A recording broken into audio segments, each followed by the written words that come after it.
आप सब।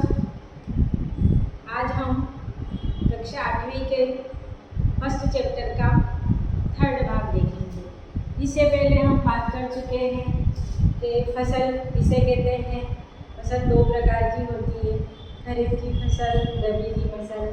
बड़े पैमाने पर एक ही प्रकार के पौधों को उगाना इसे फसल कहा था।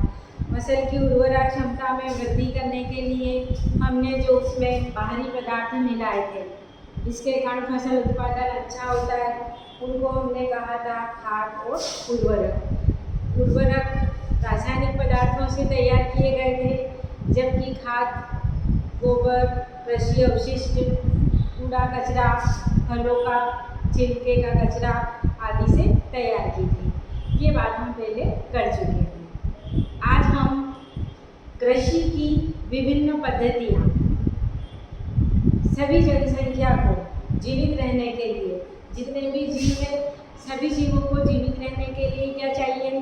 भोजन चाहिए। अब कोई किसान है, किसान क्या चाहेगा कि उसकी खेती बहुत अच्छी हो, यानी फसल उत्पादन बहुत बढ़िया हो। तो अधिक फसल उत्पादन हो, उसमें बीमारी नहीं लगे और अनाज के दाने भी बढ़े हों, यानी कुल मिलाकर किसान का भी फायदा हो और देश का भी फायदा हो और अच्छी फसल हो। इसके लिए किसान क्या करता है? विभिन्न प्रकार की कृषि पद्धतियों को, तरीकों को अपनाता है। इसके कारण क्या होता है? फसल उत्पादन बढ़िया होता है। तो कुछ छोटी छोटी टेक्निक जिनका उपयोग करके, जिनमें ध्यान लगाकर किसान यदि खेती करे तो क्या होगा? फसल उत्पादन बढ़िया होगा, फसल बहुत बेहतर होगी। आइए देखिए, पहले हम उनके नाम देख लेते हैं कि कौन कौन सी पद्धतियाँ हैं।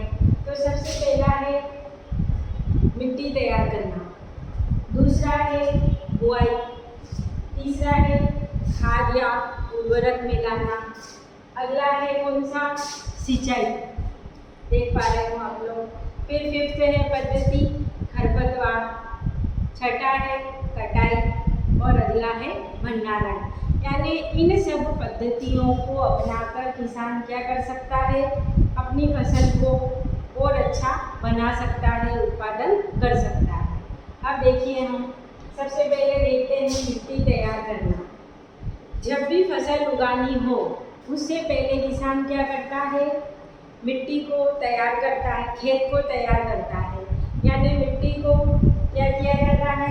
दिखाना है मैंने, सबसे पहले पलटा जाता है हल की सहायता से, और मिट्टी को क्या किया जाता है? पोला करना, यानी हल चलाकर मिट्टी के यदि बड़े बड़े क्या बोल सकते हैं पार्टिकल्स बने हुए हैं, कण बने हुए हैं, तो उनको छोटा करना, खेत को समतल करना और मिट्टी के अंदर छोटे छोटे छिद्र बन जाए, वायु छिद्र रह जाए। इसके लिए उसको क्या करा जाता है? पोला करा जाता है, ताकि उसके अंदर सूक्ष्म जीवों की संख्या में वृद्धि हो। इसके कारण क्या होगा? जीवाणुओं की संख्या में वृद्धि होगी तो फसल उत्पादन भी क्या होगा? बढ़िया होगा। तो मिट्टी को पलटना, पोला करना, समतल करना, यानी बीज उगाने से पहले तैयार करना खेत को, ये क्या कहलाता है?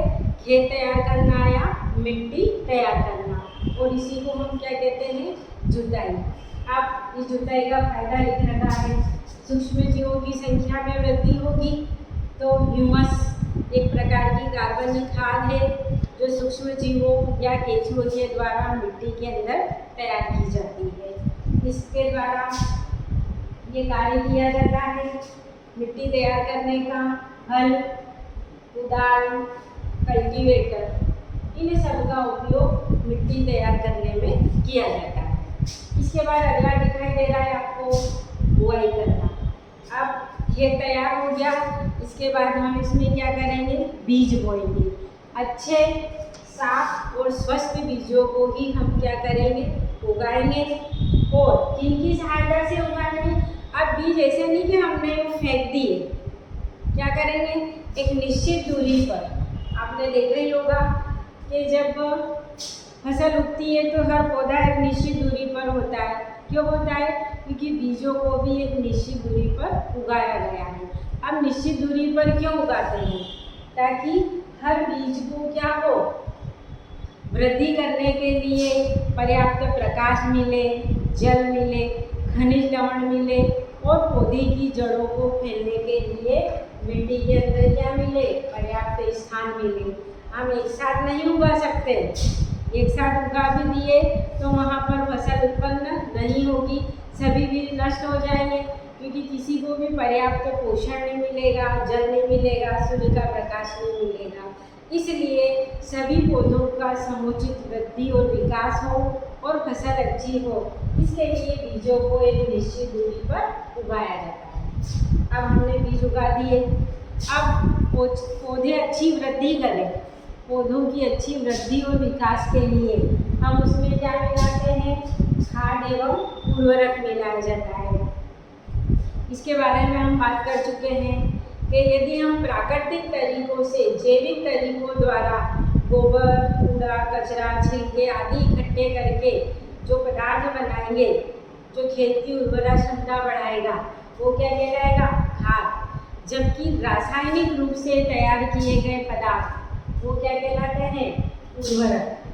अब उर्वरकों द्वारा क्या होता है, उर्वरक और खाद दोनों के ही उपयोग से मिट्टी की फर्टिलिटी बढ़ती है और फसल उत्पादन बढ़िया होता है। लेकिन अब यहाँ खाद की बात नहीं करेंगे। खाद के कारण मिट्टी की उर्वरा क्षमता नष्ट नहीं होती है, जबकि लगातार उर्वरक के उपयोग के कारण उस खेत की फर्टिलिटी, उर्वरा क्षमता समय के साथ क्या होती है, समाप्त होने लगती है। इसलिए हमें कोशिश करना चाहिए कि हम रासायनिक दवाइयों के और उर्वरकों के उपयोग से बचें। लेकिन फिर भी फसल उत्पादन अच्छा करने के लिए हमारे भारत देश में उर्वरक का उपयोग भी किया जाता है और खाद का उपयोग भी किया जाता है।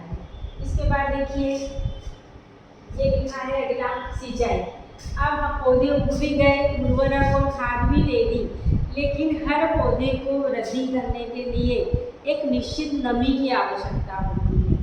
अब ये नमी की पूरी कैसे करेंगे हम, नमी को पूरा, तो इसके लिए मिट्टी को थोड़े थोड़े समय पर क्या किया जाता है, नम किया जाता है। और मिट्टी को नम करना या पानी देना, ये क्या कहलाता है, सिंचाई करना। अब सिंचाई करने के लिए आप सब लोगों को मालूम है, कुआं, खेत के अंदर जो कुएं पाए जाते हैं, जलकूप, नहर, तालाब, बांध, नदियाँ आदि का उपयोग काय में, आदि के जल का उपयोग हम काय में करते हैं, सिंचाई के लिए करते हैं। अब सिंचाई के लिए कुछ तकनीकों का उपयोग किया जाता है, इसका हम डिटेल वीडियो बाद में देखेंगे। फिलहाल आप नाम देखिए, ये घिसनी, चेन पंप, रहट या पानी को ऊपर खींचने के लिए इलेक्ट्रिक मोटर का उपयोग भी किया जाता है। आजकल ये आधुनिक तकनीकें अपनाई जाती है कि ऐसा जो पाइप लगे रहते हैं, इस पाइप से पानी इस तरीके से बाहर निकलता है, चारों तरफ फैल जाता है। इसको कहा जाता है स्प्रिंकलर सिस्टम। इसमें पानी कैसे गिरता है, नीचे जैसे बारिश हो रही है।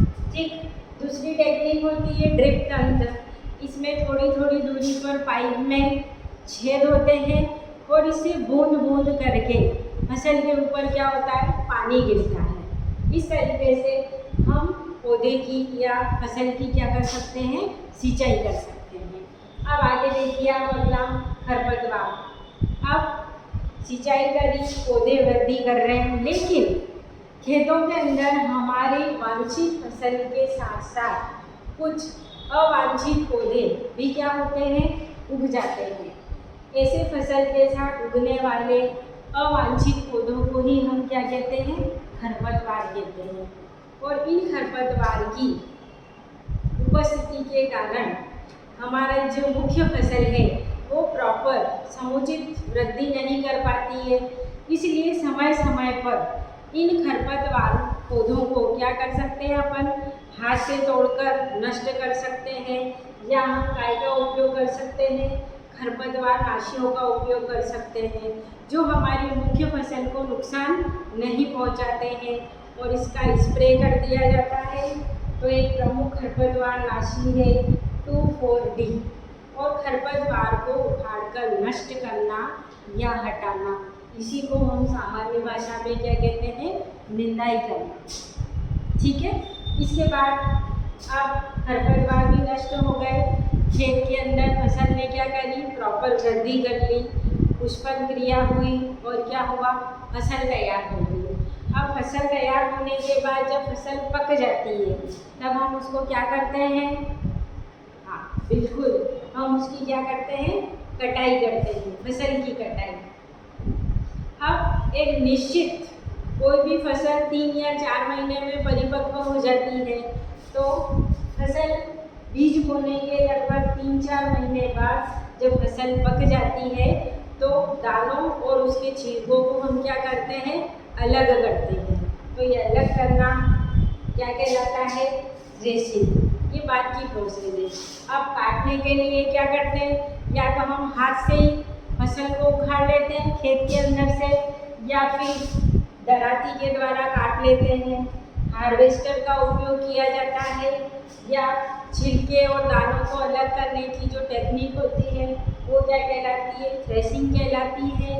या बिल्कुल सामान्य तरीका जो ज़्यादातर उपयोग में लाया जाता है आज भी, जिसमें किसी मशीन का उपयोग नहीं होता है, और ये क्या कहलाता है, दानों को पटकना। इससे छिलके अलग हो जाए, फसल अलग हो जाए, और इसी को क्या कहा जाता है, विनोइंग।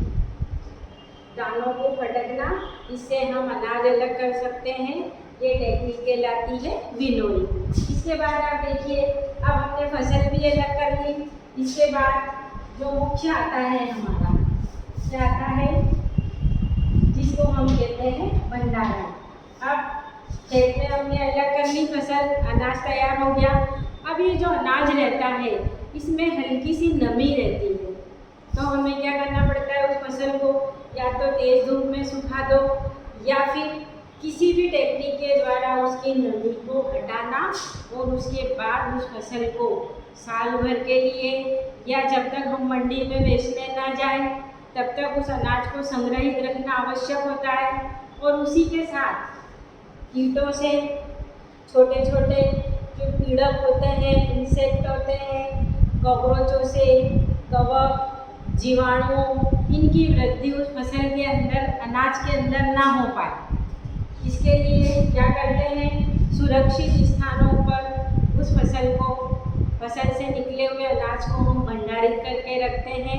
तो ये प्रोसेस ही क्या कहलाती है, भंडारण। और भंडारण के लिए बड़े बड़े वेयर हाउस बनाए जाते हैं, बड़े बड़े धातु के पात्र रहते हैं, या फिर जूट के बोरों में भरकर कहीं बड़े वेयर हाउसों में संग्रहित करके रखा जाता है, जहाँ पर प्रॉपर वायु तो जाती हो, लेकिन चूहे, कीट, अन्य सूक्ष्म जीवों की वृद्धि वहाँ पर नहीं हो पाती है, और अनाज का बड़े पैमाने पर भंडारण होना, ये क्या कहलाता है, साइलो कहलाता है। इस तरीके से बीज उगाने से लेकर भंडारण, अनाज का भंडारण करने तक की तकनीक क्या कहलाती है, विभिन्न कृषि पद्धतियाँ कहलाती है। कृषि पद्धतियों का यूज़ ही हमने क्यों करा, ताकि अधिक से अधिक अनाज उत्पादन हो और जनसंख्या के भोजन की पूर्ति हो सके। इसके अलावा एक और जो भंडारण करने के लिए, यहाँ देखो ये कुछ टेक्निक भी है कि या तो अनाज के बीच में नीम की पत्तियाँ रख दी जाएगी, या कुछ रासायनिक दवाइयों का छिड़काव या रासायनिक गोलियाँ रख दी जाएगी।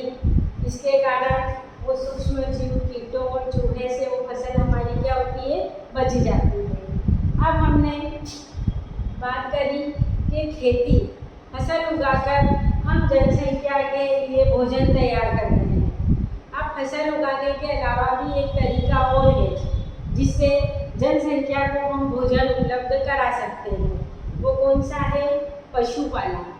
यानी पशुओं को पालकर भी कई खाद्य पदार्थ प्राप्त किए जाते हैं, जैसे दूध, अंडा, मांस, कई जने मछली भी खाते हैं, तो उससे भी क्या हो रहा है, पोषक पदार्थ भी मिल रहे हैं और व्यक्ति को भोजन भी मिल रहा है। इस तरीके से ये कंप्लीट हुआ हमारा फसल उत्पादन और प्रबंधन। ठीक है।